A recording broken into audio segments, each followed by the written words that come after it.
Hi guys, let's do a fast video. So I have here Retroid Pocket 4 Pro and I have here Retroid Pocket 5. And if you already have some Retroids, if you have Retroid Pocket 4 or Retroid Pocket 4 Pro or Retroid the third generation, I think you just want to ask me if I should buy Retroid Pocket 5 if I already have the fourth generation.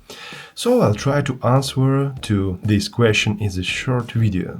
At first, I want to mention that Retroid Pocket 5 is a great device with a very nice screen. Let's start from pluses. It has bigger screen than Retroid Pocket 4 or 4 Pro. The screen is without any bezels, like you can see here. I have black bezels around the screen. And also, this is an AMOLED screen. What is difference with AMOLED screen here and IPS screen here?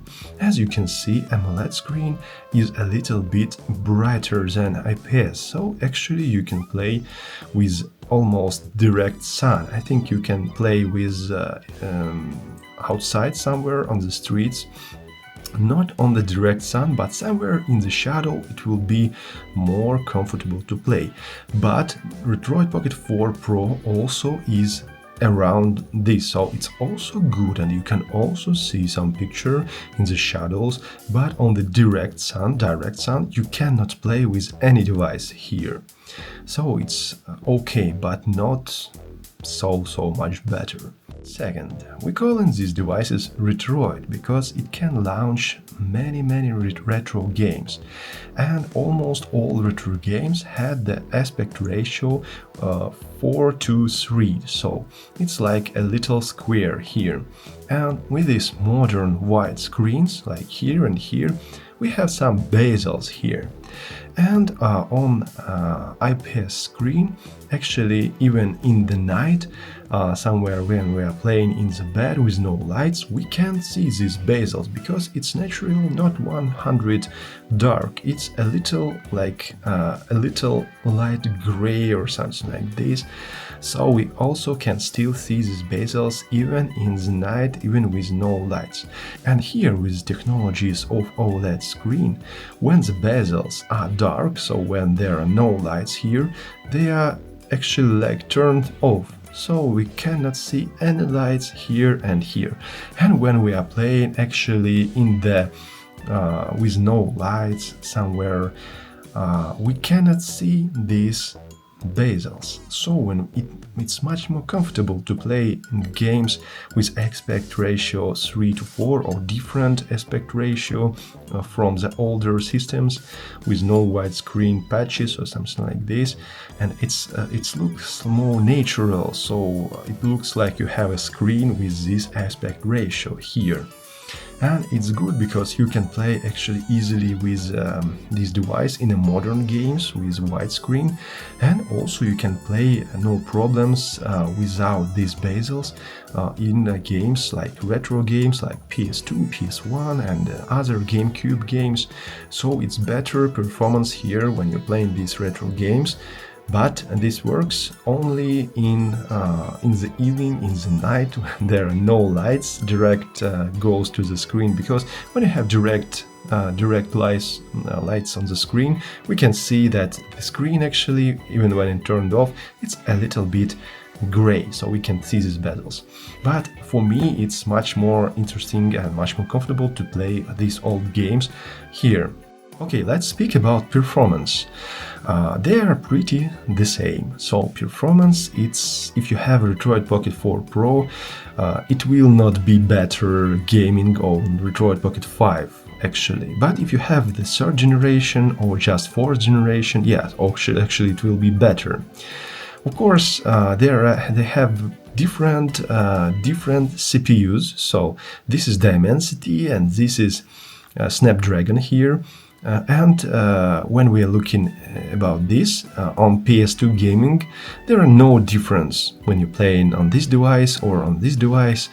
Maybe some difference will be between 5 or 10 frames per second, but the performance of PS2 this device is so huge in PS2 emulation that you will not mention this. So you can play 4x or 5x here, or 3x native resolution, and here we can play also 3x or 4x or 5x native resolution, maybe 5 or 10 frames per second more, but in this showcase it doesn't mean too much.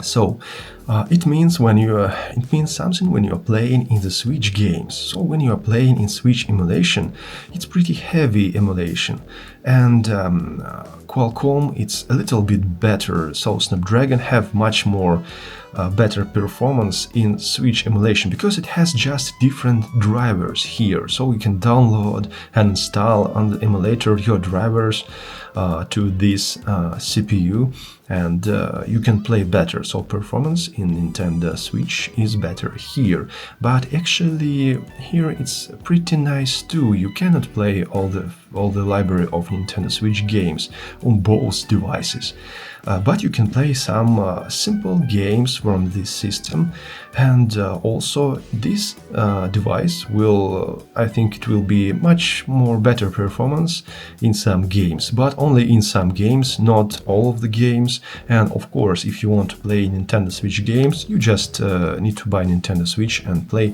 with no problem, because when you playing here on emulator, it's pretty raw emulator, and sometimes when you play in some game and it just crashes, and it's not a good experience to play, believe me. So I'd rather advise to buy these devices if you want to play emulation like PS2 games. It just runs perfectly smooth and very nice. PS2 and older systems.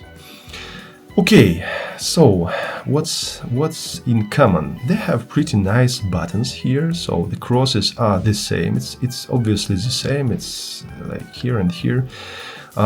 Different design. So I think the Retroid Pocket 5 is like slightly go much more modern, because it's just closer. I think it's closer to AYN Odin Pro 2, the second generation, than to Retroid Pocket 4 Pro. So it becomes not so retro now, and as you can see, Retroid is like shape of Retroid Pocket 4 Pro. It's like a square with rounded corners, but not so much like in Retroid Pocket 5. It's much more modern. It looks more modern, and with these lightnings here also it looks more modern. But it depends from you if you like this device. Of course, why not? You can buy this one. If you like more the design of this device, of course you will buy this one. And Retroid Pocket 5, it looks like obviously it was copied from PlayStation Vita, so it's like PlayStation design here. But I like in this design these very nice grips here, so it's a little bit more comfortable to hold your device like this.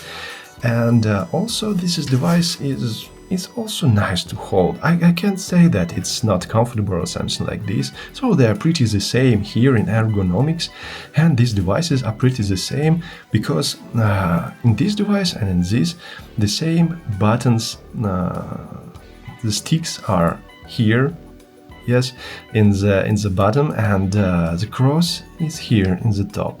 And this position of buttons is much more better to play some retro games, so when you are playing games more with the cross here. But this device is a little bit modern, and I think it's time to swap to a Retroid. It's time to swap this stick upstairs and this D-pad here, like on Nintendo Switch, like on other devices like Odin.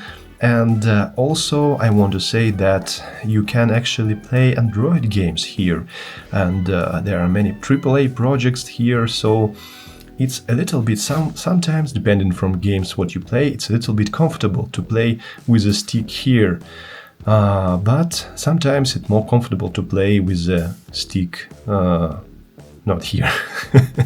But sometimes it's much more comfortable to play with the cross here, because when you're playing old games, of course, your finger must be like this.